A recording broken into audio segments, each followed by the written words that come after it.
Hey guys, welcome back. Thank you for joining me. My name is David C. Taylor, and generally what I do is I do a little talk on my lunch break. So I'm a working guy just like you, and I like to share some of my experiences, and I hope that we can form a bit of a conversation through the comments, or some guys choose to actually message me directly. It's all good. So what are we talking about today? Focus. Focus has been on my mind a lot lately. I generally find that I think I'm a pretty focused guy, and I think most people would probably agree. But over recent years, I've started actually doing like an audit or analysis every month of where I'm at. And what I've been finding over the last 15 months or so is that I'm not as focused as I think I am. It's pretty consistent. So, I've been trying to dial it in, but, I've got a number of projects on the go. And I find by the end of the month, I have sort of entertained bringing on other things before current things are done. That's not focused, right? And what's the harm? Well, I'll tell you what the harm is. If you have a goal, you risk not reaching it. It's that simple.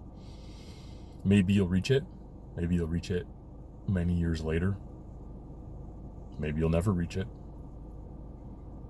That's it. No big deal, right? You could have some of everything or all of one thing.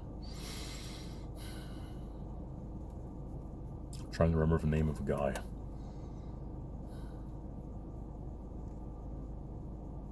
Big shot investor.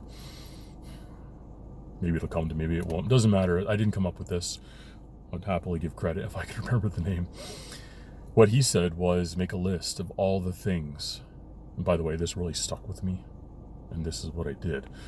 Make a list of all the things, everything that you would do, and then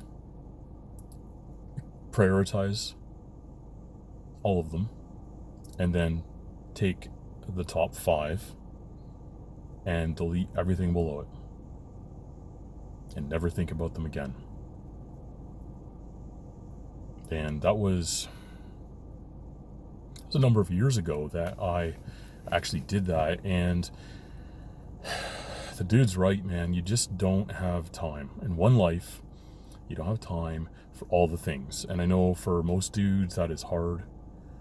You want to play baseball, you want to play football, you want to go paintballing, you want to go boating, you want to go fishing, you want to go camping, you want to build 4x4s, and you want to go snowmobiling, and you want to go ice fishing, and you want to go bow hunting, and you want to do long range shooting, and you want to golf, and ad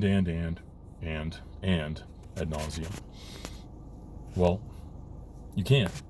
And if you take some time and just think on it, you'll realize that you're rather dissatisfied with that model, because I wish I could golf more.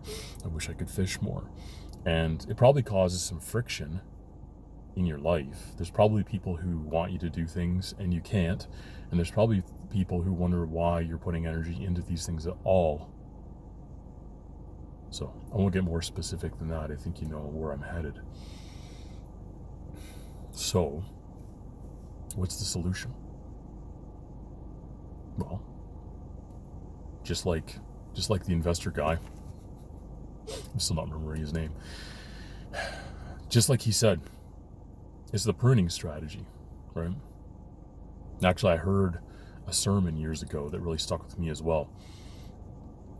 The minister was talking all about the principle of pruning and how you can apply it to your life, and how you should cut the things out of your life that are taking energy away from the things that you actually want in your life and that you want to see flourish and grow. And he used like a tomato plant analogy, which I thought was pretty clever. So I think about that quite a lot. So pruning really is about focus. And I saw a graphic. I'll describe it for you. Imagine yourself, and if you're focused, you're projecting all of your available resources, all your energy straight ahead. Where you look, you go. But if you decide to have more things that you're about, that you're trying to do, you have to turn your head in different directions. Got to look over here and work on this. I got to look over here and work on this. I got to look over here and work on this. So the way it was represented was 2 circles. And the one circle had an arrow pointing straight up. And the other circle had, 20 little arrows pointing all over the place, all radiating outwards. And it's a good illustration because the little arrows represent little tiny bits of energy going all over the place. It's all scattered and fragmented. Nothing's really happening. And then the other circle has a big, fat, juicy, long arrow pointing in one direction. That's all your energy being focused. Think about the sun. You can get burnt, well, I can get burnt really quick on a hot day. The sun is radiating energy in all directions. And all the way over here, I get burnt in minutes. Now imagine if the sun's energy was focused directly at the earth. There'd be no earth, right? At best, there'd be a little bit of rock left. So that's the power of focus. I recommend you give that some serious thought, and you will, if you apply that, I promise you, you will find yourself where you want to be sooner, and you'll have more success just in general. So thank you for joining me. Be sure to like, comment, and subscribe because of the algorithm. Thanks, guys. Take care. I'll see you in the next one.